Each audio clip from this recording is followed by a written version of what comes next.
இரண்டாவதை நிலைநிறுத்துவதற்கு, அது என்னது? இரண்டாவதை நிலைநிறுத்துவதற்கு முதலாவதை நீக்கி, தாயின் கர்ப்பத்திலிருந்து வந்தது முதல் பிறப்பு. கிறிஸ்துவோடு கூட ஞானஸ்தானம் எடுத்தது இரண்டாவது பிறப்பு. அதான் சொல்றேன், இதோ வருகிறேன்.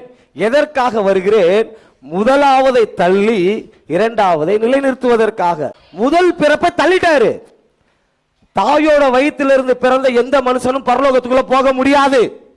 தாவீது சொல்றார், நான் கர்ப்பத்தில் உற்பத்தி முதல் என்னவா ஆயிட்டேன்? பாவத்துல பிறக்கிறேன்.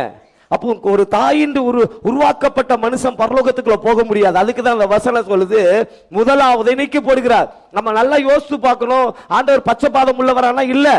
ஆனா ரோமர் புஸ்தகத்துல ஒரு வசனம் சொல்லுது, 9ஆம் அதிகாரம் 13ஆம் வசனத்தை நீங்க படிச்சு பாருங்க. யாக்கோபை சிநேகித்து ஏசாவை வெறுத்தார்.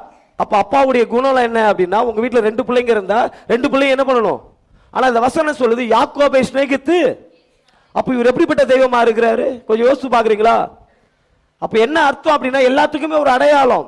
அப்ப முதலாவதை தள்ளி நான் இரண்டாவதை நிலைநிறுத்த போகிறேன் என்பதை ஆதியிலிருந்து சொல்லிக்கிட்டே இருக்கிறார். மனாசேவை தள்ளி எப்ராஹிமை முன்னாடி கொண்டு வருவார்.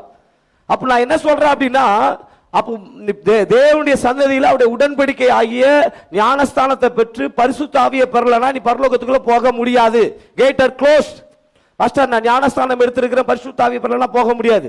பரிசுத்த ஆவியை பெறாம பைபிள்ல இயேசு சொல்றார். யோவான் எழுதின புஸ்தகம் 3ஆம் அதிகாரம் நினைக்கிறேன். யோவான் எழுதின புஸ்தகம் 3ஆம் அதிகாரம் 3லிருந்து 5 வரைக்கும் படிங்க. இயேசு அழகா பேசுறாரு பாருங்க. இயேசு பிரதித்திரமாக, ஒருவன் மறுபடியும் பிறவாவிட்டால் தேவனுடைய ராஜ்யத்தை காண மாட்டான் என்று மெய்யாகவே மெய்யாகவே உங்களுக்கு சொல்லுகிறேன். அதற்கு நிக்கோதேமு, ஒரு மனுஷன் முதிர் வயதா இருக்கையில் எப்படி பிறப்பான்? அவன் தன் தாயின் கர்ப்பத்தில் இரண்டாம் தரம் பிரவேசித்து பிறக்க கூடுமோ என்றான்.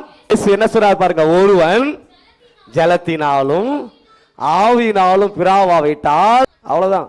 20 வருஷம் சர்ச்சைக்கு வந்து வேஸ்ட், 30 வருஷம் செஞ்சு வேஸ்ட்.